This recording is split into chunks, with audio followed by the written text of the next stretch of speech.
make a damn schedule and stick to it. Okay, so what's the rule with the schedule? It's not a bloody prison. That's the first thing that people do wrong. They say, well, I don't like to follow a schedule. It's like, well, what kind of schedule are you setting up? Well, I have to do this, then I have to do this, then I have to do this, you know, and then I just go play video games, because who wants to do all these things that I have to do? It's like, wrong. Set the damn schedule up so that you have the day you want. That's the trick. It's like, okay, I thought tomorrow, if I was going to set it up so it was the best possible day I could have, practically speaking, what would it look like?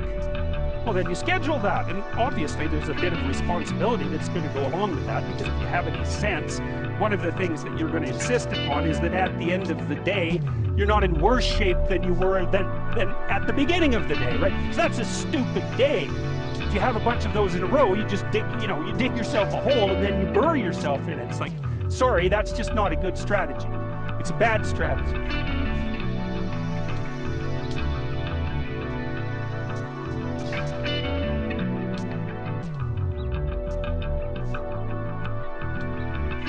The 20% of your day has to be responsibility and obligation, or maybe it's more than that, depending on how far behind you are. But even that, you can ask yourself, okay, well, I've got these responsibilities, I have to schedule the damn things in. What's the right ratio of responsibility to reward? And you can ask yourself that, just like you negotiate with someone who is working for you. It's like, okay, you gotta work tomorrow. Okay, so I want you to work tomorrow. And you might say, okay, well, what are you gonna do for me that makes it likely that I'll work for you? Well, you could ask yourself that, you know. Maybe you do an hour of responsibility and then you play a video game for 15 minutes. I don't know, whatever turns your crank, man. But, you know, you have to negotiate with yourself and not tyrannize yourself. Like you're negotiating with someone that you care for, that you would like to be productive and have a good life. And that's how you make the schedule. It's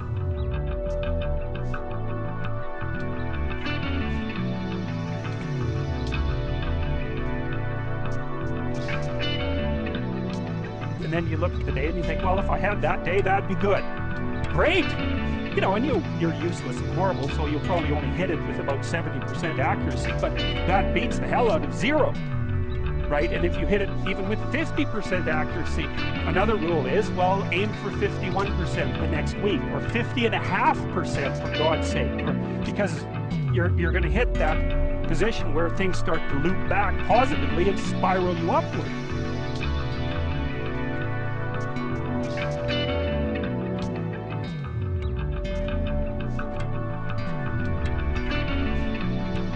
So that's one way that you can work on your conscientiousness. So plan a life you'd like to have.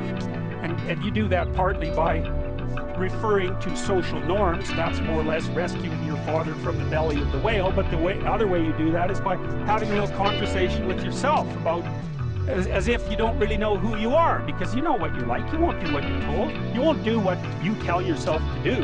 You must have noticed that. It's like you're a bad employee and a worse boss. And both of those work, you know, for you. You don't know what you want to do, and then when you tell yourself what to do, you don't do it anyways. You should fire yourself and find someone else to be.